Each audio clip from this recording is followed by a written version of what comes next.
Tonight is about love in honor of Valentine's Day. We've got 5 speakers tonight, 2 couples, and a couples counselor who will share their stories of falling in love, secrets for how to make love last, and more fun stories about romance. Dan and Jon Bender, in Dan's words, fell in love, infatuation, or something like that, when they first met 45 years ago. Dan brought up the topic of marriage at the end of their first date. Thank you. I'm Dan, she's Jon. We get that confused in our mail. We get mail to Mr. and Mrs. Jon Bender all the time. We were both born and raised in Ohio, only about 15 miles from each other. But our paths never crossed until I was, I think, 23, she was 19. And the way Jon came into my life was through my sister. My sister was working at a hospital as a nurse's aide. She wanted to find some people that she could share an apartment with. And she came home one day and said, you know, I found this apartment. There's 3 people in it. We can split the money 4 ways. She's talking to my dad. And my dad says, what's their names? And she said, John, Ray, and Joe. And he said, like heck you will, except he didn't say heck.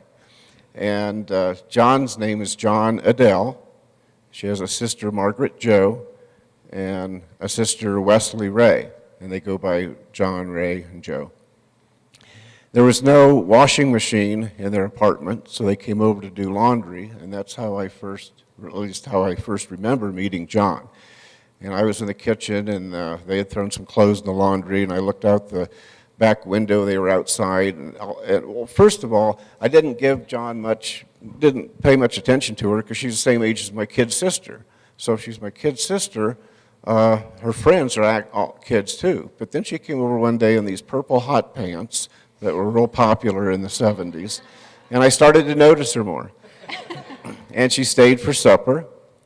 I wanted to ask her out for a date, and I walked her out to her car, and I couldn't get up enough nerve to ask her out. So I kept poking her with the yardstick for some reason, and I lost my chance. They got in the car, they left.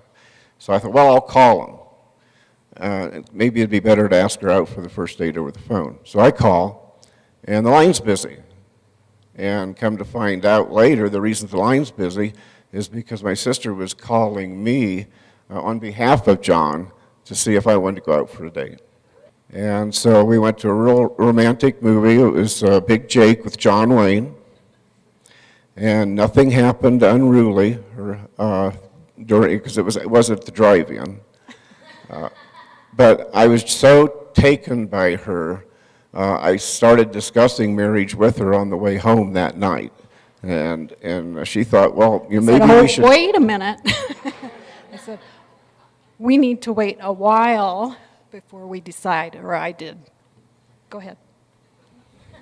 Yeah, she thought maybe we didn't know each other well enough yet after the first few hours. And so we waited, I think, close to 5 weeks went by. And went over, met her parents, and so I officially asked her to marry me, and that's another whole story we won't get into. Could I say something? When I first saw him, he was in his parents' backyard mowing the lawn, and I said to his sister, who's that lawn boy? And so she said, you mean my brother? I said, yeah, he's pretty cute. So go ahead. I'm still the lawn boy. So I asked her to marry me. She said I had to ask her dad first. And that was very intimidating for me because her dad was not only a World War II veteran, he was a Marine. He also fought in the Battle of Iwo Jima, a Pacific island, and to go up before him. And she had also told me about the time the piano fell on her dad when he was alone at his workplace. And he took the piano apart piece by hand to get out from under it. So I'm going to ask this guy to steal one of his daughters from her. So I went in very nervous, and he was sitting there eating a bowl of soup in the kitchen. And I said, Mr. Long, he said, what? I said,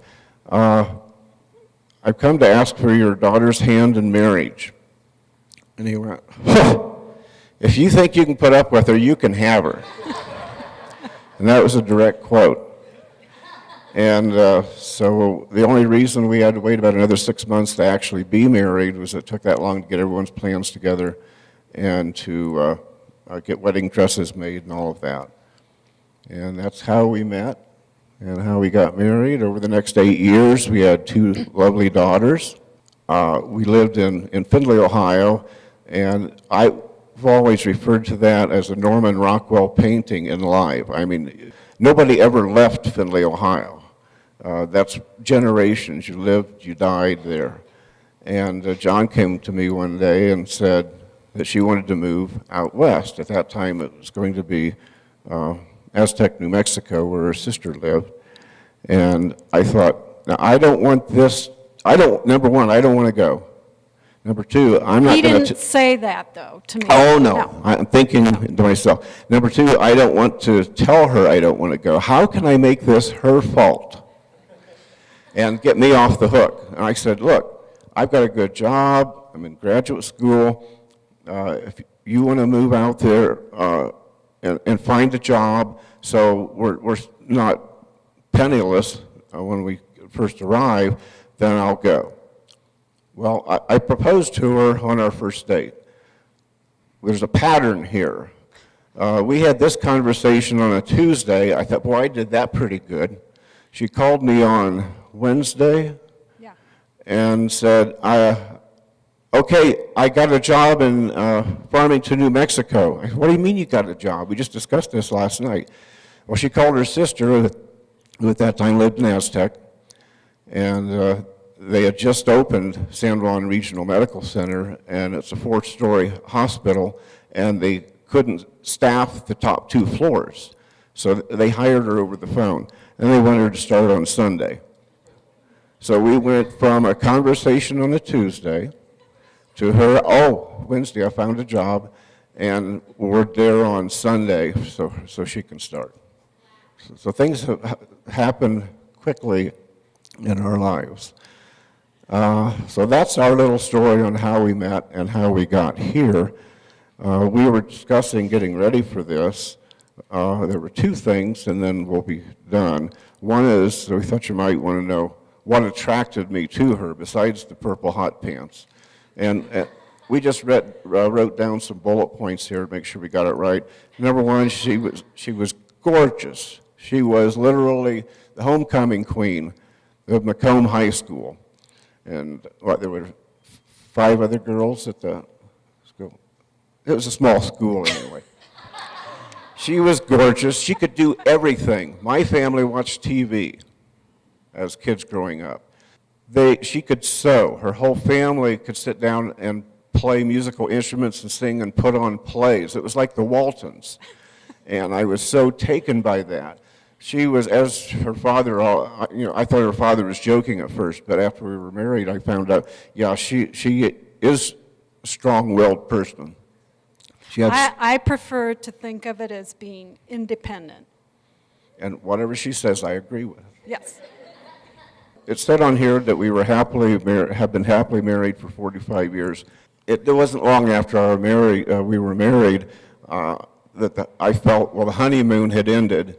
And I also found out in the same incident who was in charge of the household. And that was the asparagus incident. Okay. I fixed him a beautiful meal of roast beef, and it was canned asparagus. His mom told me that he liked asparagus. So I put the plate in front of him, and he says, I can't eat that. And I said, what do you mean you can't eat that? He says, it's too stringy.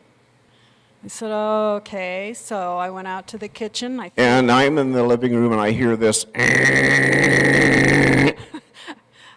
We got a blender for our wedding anniversary, or wedding. And I threw the asparagus in there and blended it up and took it out to his plate, and I poured it on his plate, and I said, there, you can swallow that. And that pretty much sums up the 45 years. He made me laugh, and he was interesting to listen to, and he was interested in what I had to say, and we had similar values. He enjoyed my family as well as his own, and he supported my endeavors. Anything that I wanted to do, he was okay with that. And basically, that's it. What were our keys to staying together for 45 years?